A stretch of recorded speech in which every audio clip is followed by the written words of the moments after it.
Feeling drained from office politics and worn out by workplace dynamics, my husband Fred was at his wits' end. Wanting the best for him, I agreed when he suggested becoming a stay-at-home husband. But then, I found out he was betraying me, exploiting his new role at home. He thinks I won't notice because I'm always busy with work, he said. And I caught him embracing another woman. Fury boiled within me, and I vowed to get my revenge.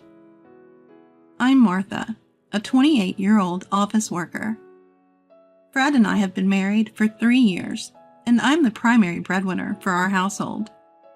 When we first got married, both of us had jobs, but my husband reached his limit with office politics and the work environment and decided to quit. He expressed a desire to become a stay-at-home dad, which threw me off a bit initially. When my husband first brought up the idea of becoming a stay-at-home dad, I was a bit puzzled, but I quickly remembered that I had always been the higher earner between the two of us. Plus, the toll his work was taking on his mental health became clear. Putting all that together, I concluded that this arrangement was what suited us best as a couple. However, even though couples like us are becoming more common, it's still not the norm, especially for people of our parents' generation. This setup might be hard to believe. My in-laws, who are close neighbors and generally good to us, also found it difficult to understand at first. Are you sure about this, Martha? Regardless of how much you earn, it's a lot to shoulder, my mother-in-law cautioned. My father-in-law added, Maybe I'm old-fashioned, but what about when you decide to have kids? And can Fred even manage household chores? Have you thought about that? They were concerned about our future, and their words made sense. They weren't worried about appearances. They genuinely cared about us. I felt thankful for that, recognizing once again how fortunate I was to marry into such a caring family. We understand your concerns, I said, and we want to share our plans to ease your minds. I carefully addressed each concern and question raised by my in-laws. For worries about income, I showed them my earnings. Regarding pregnancy and childbirth, I explained the benefits from my company. I emphasized how my workplace is women-friendly, mentioning paid family leave among other things. Luckily, the company I work for offers excellent benefits for women, making family leave a stress-free option. As for Frederick's lack of domestic skills, I said I'd teach him and we'd figure it out. Once I'd covered these details, my mother-in-law said, I see you and Frederick have thought things through. If you're this prepared for the future, I have no complaints. What about you, dear? My father-in-law nodded. Comparing our generation to today's youth isn't fair. If you two are satisfied and have few concerns, it's not our place to intervene. Martha, please continue to look after Frederick. My husband's bear-like father, as people call him, made this polite request. He's an imposing figure, but I know he's kind-hearted. So it was a relief and a blessing that both my mother-in-law and father-in-law understood. However, they had one condition. In exchange for our approval, not that it's a big deal, mind you, please let me teach Frederick housekeeping tasks. We don't want to burden you any further, Martha. Honestly, I was thrilled when my mother-in-law offered to teach my husband how to do housework. With my job taking up most of my time, I knew I couldn't commit to teaching him myself. I'm not even that great at housework to begin with. My mother-in-law, on the other hand, has years of experience as a housewife. It eased my worries about both the quality of the teaching and the time commitment. So, do you think you could let us handle this? It would put our minds at ease, too, knowing it would lighten your load. My father-in-law seemed to be considerate, not wanting me to worry too much. He wholeheartedly agreed with my mother-in-law's suggestion. Just by that, I could tell how much both of them genuinely cared for us. Feeling warmth from their kindness, my husband and I decided to lean on them a bit. After that, my mother-in-law started visiting, almost daily, teaching my husband the ropes around the house. Since he had declared he wanted to be a stay-at-home husband, he was keen on learning from her, and she was more than happy to teach him everything she knew. "Today I made a creamy salmon dish. How's the taste?" "It's delicious as always, thank you." By the time 6 months had passed, my husband was fully capable of handling all the household chores, even cooking better meals than me. His attention to detail in all tasks was impeccable, making it impossible for me to brag about how I used to be the one managing the home. In fact, me trying to help only seemed to slow him down, so now I practically have no role when it comes to household chores. Feeling a bit defeated is the price I pay for having such a competent husband. But the bright side is, since my husband took over, my mother-in-law's visits have become less frequent, and our life is more fulfilling than before. She's still a bit intrusive, saying things like, "We made too much dinner. Why don't you two have some?" They come by regularly to check on us. We were always close with my in-laws, but I think our relationship has improved even more since my husband became a stay-at-home dad. My career has also taken off, thanks to my husband's support. My performance is better than ever. In hindsight, I feel a bit guilty for my husband, who used to work so hard, but we're a happier family now, and that's what matters. One day, thanks to my husband's support, I had to go on a business trip. The destination is quite far from where we live, and the business trip lasts for about a month. Since getting married, this is the first time I will be away from my husband and from home for such an extended period. So I had my own little anxieties. "I have to leave tomorrow. Are you sure you'll be okay? Don't eat junk food while I'm away." Even though I know he's more than capable, old memories of him not being able to do anything make me worry. With a wry smile, he says, "I'm not a child. While you're away, I'll take care of the house. Just focus on your work and do your best."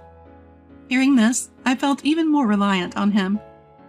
I find myself relying on my husband more than ever. It's simple, but just that realization alone blows away my earlier anxieties. And the next morning, I head off to my business trip with a renewed spirit. While busy with work at the location, I still make sure to call my husband at the end of the day to catch up and share how things are going for each of us.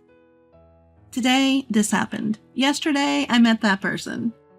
These everyday conversations helped heal my work weariness. Is that you, Phil? I'm Frederick's wife. Thank you for everything you did for us. During a business trip, I unexpectedly run into someone I know. This person is Phil, my husband's former boss. He's the one who supported my husband through rough times at work, someone my husband looked up to and respected a lot. My husband even brought him to our house more than once. Turns out, after my husband left his job, Phil also resigned due to family issues and had joined the company I was currently dealing with on my trip. Today, he was here to help with the project I was managing. We catch up and share what's been going on in our lives. After a long conversation, Phil says, "It's really a shame about Frederick. Although he was at fault, it's just sad." I guess he's talking about my husband's resignation. But what does he mean by he was at fault? From Frederick, I'd only heard about difficult work relationships and issues with the company structure. I'd never heard anything suggesting Frederick himself was problematic. So Phil's comment raises some questions for me. Noticing my confusion, Phil realizes I don't know the full story. "You didn't hear about it? Oh, it's terrible," he says, covering his face with his hands. Hearing this, I realize that work can wait. I quickly wrap up the project, give my bosses an overview, and finish handing over my responsibilities at the trip location. I'm surprised at my own efficiency as I finish all my tasks and rush back home. The goal is to confront my lying husband. And if what I heard from Phil is true, it's to catch evidence of whatever may be happening right at this moment. I cut my business trip short and get on a plane right away. As soon as I arrive at the airport, I hail a cab. Throughout this, the only feelings I have are of disappointment and anger towards my husband's betrayal. With those emotions, I arrive home, making sure to be as quiet as possible as I enter the house. I can't see my husband in the living room. I have plenty I want to say and do, but first, let's find out where he is. Just so you know, it's totally fine doing this at home, right? She won't be back from her business trip for a while, so it's all good. I hear my husband's laughter following these words. Suppressing the urge to burst into the room in anger, I quietly step outside to avoid being noticed by my husband. I pull out my cell phone and dial. Mother-in-law, I'm sorry for the urgency. Can you come over right now? I explain the situation over the phone to my mother-in-law, who agrees to come immediately. It's a short walk from my in-laws' house, just about 10 minutes. Before long, my mother-in-law shows up, bringing my father-in-law along after hearing the story. We should go inside now. They should still be in there. I take the visibly furious pair back into my home. Our target is the shower room, where voices of a man and woman still mingle. As we approach, my father-in-law grimaces at the sound from the shower room. My mother-in-law looks like she's about to explode, her face distorted with outrage. I make eye contact with the two of them and then fling open the shower room door. The sudden action startles the people inside, but I couldn't care less. Seeing our faces, the two inside look dumbstruck. Sit down on the floor now. Frederick, explain yourself right away. My husband tries to stammer out a pointless excuse, but I'm not in the mood for his nonsense, so I shoot him a glare that silences him. Under the force of my anger, the two awkwardly step out, wrapping themselves only in towels and sitting on the floor. My husband looks up at me cautiously, and I speak. So, what's going on here? What have you been doing while I've been busy on business trips? As I demand answers, my husband's shoulders shudder. His face turns pale as he blurts out, This isn't what it looks like. She's just a friend. I lent her the shower. That's all, I swear. His excuses are pathetic. Why do you have to take a shower together if you're just lending the shower? And why did she leave her clothes scattered in the living room of all places? He keeps coming up with all kinds of absurd excuses. I don't want to hear any more excuses.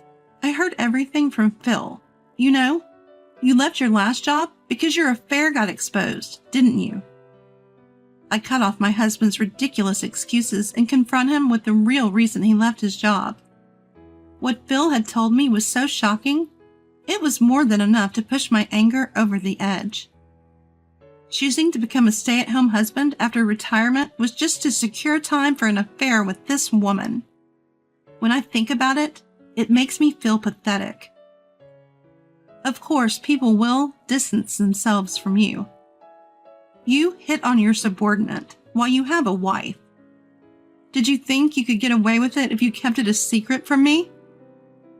He keeps lying about the reason for his resignation and won't end the affair as long as he thinks he won't get caught. And on top of it, he's enjoying his ongoing affair with the money I've been making. This is unacceptable, and I have no intention of forgiving him. Well, it was a small mistake. I still love you more than anyone. I don't care about her. I'll break up with her right away if you say so. The woman who had been cowering behind my husband lifts her face at this sudden betrayal. Her face, pale just moments ago, is now flushed red. Unaware of my incredulous gaze, my husband continues speaking. My husband doesn't notice and continues. This is just a fling. You're the only one that matters to me, Martha. This is what people mean by pathetic. He declares his love for me while standing there only in a towel, with his affair partner right beside him. The disgust is overwhelming. The tears start to come when I think about having married this guy. Even my in-laws behind me seem to agree. We were quiet, because we thought Martha should be the one to speak first. But as your mother, I am so ashamed, my mother-in-law says, stepping forward. The mother-in-law who steps forward in front of me starts talking, her face tinged with a sort of pathetic look. Her face is a mixture of anger and pity. Mixed in are various other emotions, making it impossible to discern her true feelings. Why haven't you apologized yet? You betrayed Martha, didn't you? Made her sad, didn't you? Shouldn't you apologize from the heart, no matter how many times it takes? And there, scattered about, are clothes clearly not mine. Phil was right, I realize. You can't keep lying and making excuses. My father-in-law standing behind my mother-in-law doesn't say a word, but his face shows he agrees. Finally, my husband seems to realize his mistake. I'm really sorry, he blurts out. But that doesn't mean I have to forgive him. Give me your phones. I'm collecting all evidence of your affair, I tell him. I take their phones and document all the evidence. There are too many pictures and messages proving their relationship. That's enough evidence and excuses. Take her and leave right now. I'm divorcing you, and I never want to see your face again. I tell him, now that I have all I need. But this poses a problem for him. Even if I sort out the alimony payments during the divorce, being kicked out of the house while being a stay-at-home husband would be unbearable. Especially now my in-laws know about this situation. Given their attitude, it'll be hard to go back to my parents' house after leaving here. Wait a minute. I've been doing my share of housework too, you know. And now you're talking about divorce and kicking me out? Give me a break. Can we please try again? My husband pleads, throwing away his pride. Just as I'm finding him annoying, my father-in-law makes his move. What you've done is a betrayal to Martha and to us. Stop causing her more trouble. With that, father-in-law grabs my husband by the collar. Dad, what are you doing? That hurts.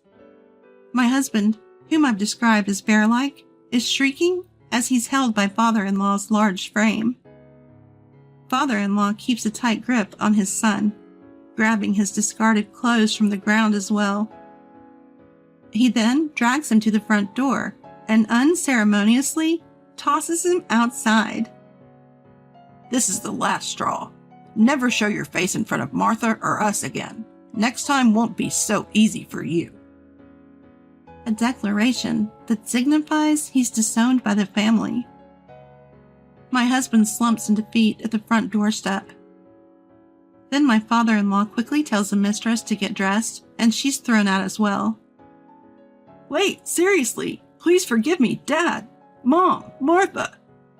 My husband pleads, in nothing but a towel around his waist, but no one is there to listen. You should have been finding a new job instead of having fun in the shower. Goodbye. I say just that, and then close the front door, locking it behind me.